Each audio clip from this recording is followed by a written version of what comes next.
Assalamualaikum warahmatullahi wabarakatuh. Saya Dicapa Rameswari Syifa Dewi, motivator magang gelombang ke-9.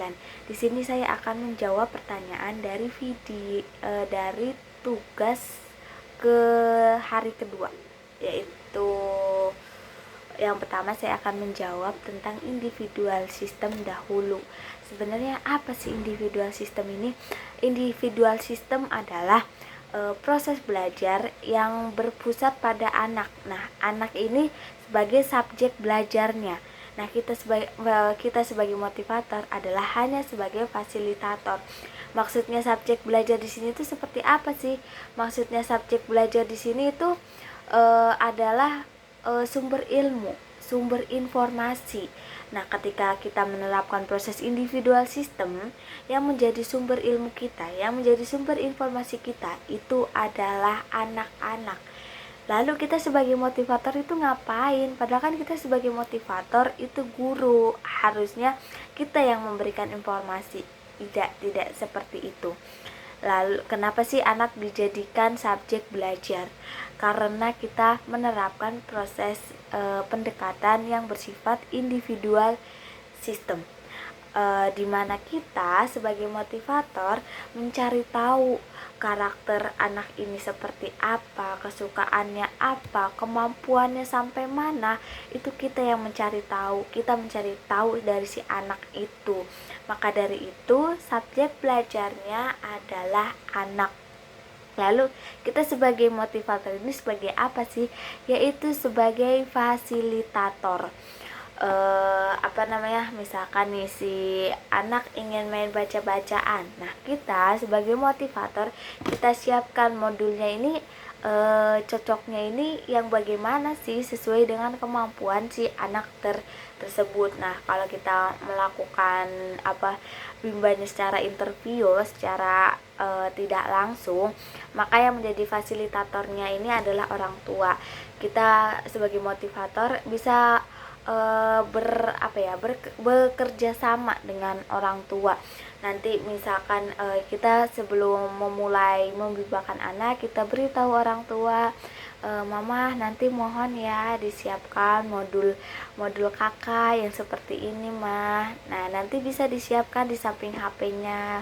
Seperti itu bisa. Lalu apa tujuan dari individual system? Individual system di sini diterapkan karena memiliki tujuan adalah agar proses belajar dapat dilakukan secara bertahap atau small step system, agar kita sebagai motivator tahu kemampuan anak ini sampai mana sih, kesukaannya anak ini apa sih, itu agar kita bisa mengetahuinya. Lalu mengapa harus individual system? Yang pertama, tidak mungkin bertahap jika kita menerapkan classical system. Lalu yang kedua, motivator dalam melakukan pendekatan sesuai dengan karakter dan kesukaan anak didiknya. Lalu yang ketiga, motivator dapat memberikan materi sesuai dengan kemampuan anak didiknya. Nah, itu jadi ketika kita menerapkan individual system, maka kita bisa mengetahui 3 hal tersebut. Lalu classical system itu yang seperti apa sih? Classical system, perbedaan antara classical system dan individual system. Jadi classical system itu satu orang guru itu lebih membimbing dari 5 murid, kayak kelas di sekolahan aja, itu namanya classical system. Nah, kalau individual system itu satu guru hanya maksimal itu paling banyak 5 murid saja. Lalu classical system materinya seragam. Kalau individual system itu tidak. Individual system itu menyesuaikan anaknya. Misalkan si kakak A dia baru nyampe membacanya baru nyampe sini, kakak B baru nyampe sini, itu beda-beda. Kalau di Bimba kan pada awalnya itu kita bermain baca-bacaan bersama bareng-bareng, tapi ketika sudah kelas inti, setiap anak itu materinya berbeda-beda. Ya, seperti itu. Lalu jika classical system juga kurikulumnya sudah ditentukan, namun jika individual system kurikulumnya yang menyesuaikan anak. Jadi tidak ada, misalkan kalau di sekolahan biasa kan jadi kelas 1 SMP udah harus bisa ini, bisa ini, bisa itu. Tapi kalau individual system itu tidak, itu menyesuaikan dengan keadaan si anak sendiri.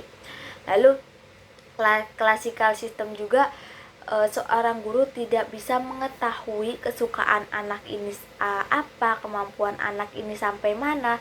Itu seorang guru tidak akan bisa mengetahuinya jika menerapkan classical system. Berbeda jika menerapkan individual system, maka guru akan bisa mengetahui kesukaannya ini anak apa, kemampuannya anak ini sampai mana. Bisa sih classical system ini seorang guru bisa mengetahui, namun membutuhkan waktu yang cukup lama. Lalu apa dampak yang terjadi jika pendekatan secara individual system? Maka kita akan bisa menerapkan small step system, ya. Jadi kita akan bisa small step system ini kan bertahap. Kita akan bisa memberikan materi kepada si anak ini sesuai dengan kemampuannya. Lalu jika kita sudah bisa menerapkan small step system, maka kita juga akan bisa menerapkan fun learning. Dan jika kita sudah bisa menerapkan fun learning, maka kita akan dengan mudah menumbuhkan minat belajar pada anak. Lalu apa yang terjadi jika pendekatan dilakukan tidak secara individual system? Maka kita tidak akan bisa menerapkan small step system. Ya, itu tadi jawaban yang tentang individual system. Lalu kita lanjut ke yang variation skill. Jadi variation skill ini apa sih? Variation skill ini adalah kemampuan yang harus dimiliki motivator dalam memvariasikan antara aspek belajar dengan kegiatan belajar. Jika ditanya mengapa sih harus variation skill, yaitu yang pertama adalah rentang konsentrasi ini anak pendek. Anak ini, seorang anak usia dini ini hanya bisa berkonsentrasi penuh sekitar 3-7 menit saja. Jadi mereka tuh gimana ya, susah untuk konsentrasi penuh. Mereka akan mudah cepat bosan. Karena konsentrasinya pendek ini, maka anak akan mudah teralihkan. Jadi ketika mendengar suara dikit aja, anak tuh langsung noleh. Itu apa sih Bu Guru? Itu apa? Nah itu. Lalu ketika kita mengapa harus kita variasikan agar anak tidak cepat merasa bosan. Jadi anak kan gampang bosan di sini kalau anak usia dini. Lalu tujuan dari variation skill itu adalah yang pertama agar anak tidak bosan. Jadi biar anak nggak bosan, nggak monoton seperti itu mulu, kita variasikan, kita inikan dengan yang lain. Lalu agar anak tetap semangat, agar anak antusiasnya ini selalu selalu semangat gitulah. Lalu agar anak tertarik dengan kegiatannya. Tiga aspek apa yang ada di Bimba? Maksudnya aspek itu ada 3 aspek. Yang pertama itu ada aspek kognitif. Jadi kognitif itu berhubungan dengan logika anak, intelijensi anak. Nah, kegiatannya ini apa sih? Kegiatannya ini adalah contohnya membaca, berhitung, itu kan melibatkan logika si anak itu. Lalu aspek yang kedua adalah aspek afektif, yaitu berhubungan dengan perasaan atau hati. Contoh kegiatannya itu apa sih? Contoh kegiatannya ada berdialog, bercerita, mendongeng, ataupun bermain yang lainnya. Lalu aspek yang terakhir itu ada aspek psikomotorik. Nah, aspek psikomotorik ini dibagi menjadi 2. Yang pertama ada psikomotorik kasar, dan yang kedua ada psikomotorik halus. Nah, psikomotorik kasar itu yang seperti apa sih? Yaitu yang seperti berlari, melompat-lompat, dan masih banyak yang lainnya yang berhubungan dengan dengan badan, dengan permainan yang berhubungan dengan badan gitu. Lalu kalau psikomotorik yang halus itu yang apa sih? Yaitu yang berhubungan dengan jari-jari. Contoh kegiatannya itu apa sih? Seperti menulis, mewarnai, bermain garis. Nah, di Bimba ini kita itu lebih difokuskan untuk membimbing psikomotorik halusnya anak.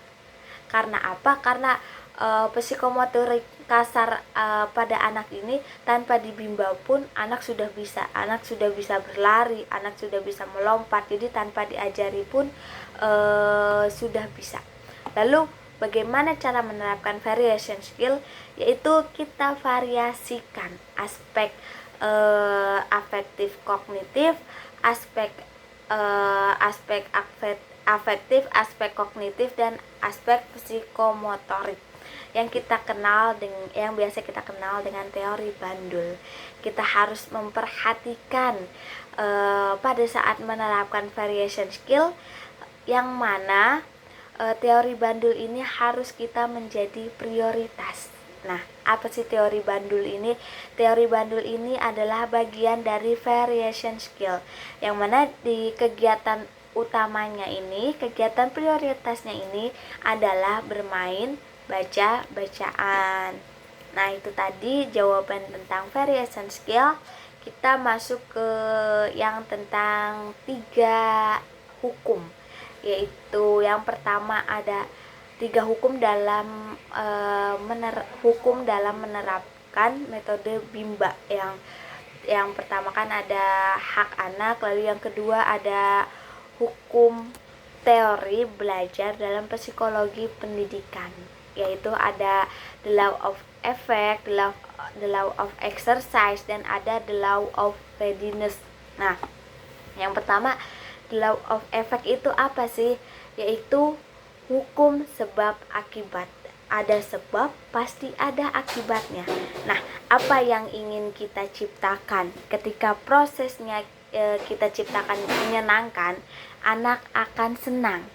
Anak pasti ingin mengulang. Karena apa? Karena mereka merasa senang. Nah, ketika kita sedang membimbingkan anak, ketika prosesnya ini menyenangkan, maka anak akan terus mengulang. Nah, yang terjadi jika prosesnya ini menyenangkan adalah hukum yang kedua, yaitu the law of exercise atau hukum latihan. Ketika terus diulang, ketika terus anak ini mau latihan, maka yang akan terjadi adalah anak akan menjadi mampu.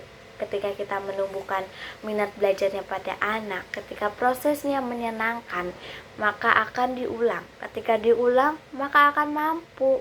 Nah, mampu yang gimana sih di saat pertama kali kita mengenalkan minat baca pada anak? Kita yang pertama akan mengenalkan huruf dahulu. Nah, lama kelamaan anak akan mampu untuk membaca. Nah, dan ketika anak sudah mampu, maka yang terjadi adalah hukum yang ketiga, yaitu the law of readiness. The law of readiness ini apa sih? Yaitu hukum kesiapan. Ketika anak sudah mampu, maka anak akan menjadi siap. Ketika anak sudah mampu, sudah siap, maka prosesnya ini akan menyenangkan. Karena apa? Karena anak tidak merasa kesusahan dalam hal belajar, sehingga minatnya akan tumbuh secara menggelora atau minat kuadrat. Nah, jadi tiga hukum teori belajar dan psikologi pendidikan ini saling memutar gitu, saling berkaitan satu sama lain. Nah, itu dia tadi jawaban dari tugas di luar kelas hari kedua. Apabila ada kekurangannya, saya mohon maaf yang sebesar-besarnya. Wassalamualaikum warahmatullahi wabarakatuh.